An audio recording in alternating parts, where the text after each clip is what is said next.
தோட்டம்.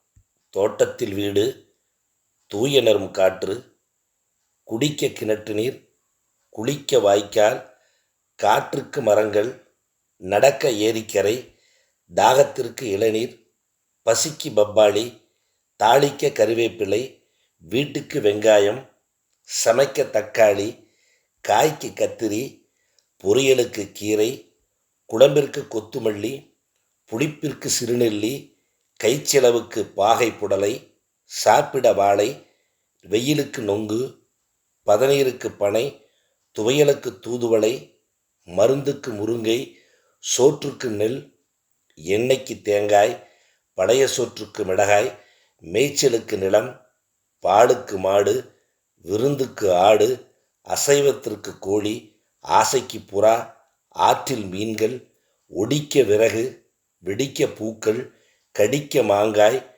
பூஜைக்கு மஞ்சள், முறிக்க மூங்கில், கிளிக்கு கொய்யா, சுவைக்க கரும்பு, புகைக்க வேம்பு, கரைந்திட காகம், கூட்டமாய் குருவி, பூஜிக்க சாமி, காவலுக்கு நாய், எலிக்கு பூனை, சவாரிக்கு குதிரை, எருவிற்கு எருமை, கூவிட குயில், ஆடிட மயில், கூட்டமாய் கொக்கு, கொறித்திர அணில், உயரமரத்தில் தேனி, இளைப்பாற களம், வேட்டைக்கு கிட்டி, நிழலுக்கு பூங்கை, வேலைக்கு ஆட்கள், நட்புக்கு தோழன், உறவுக்கு ஊர்.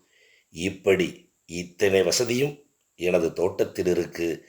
நச்சு காற்றோடு வாழ்கிற பெரு நகரம்தான் எதற்கு?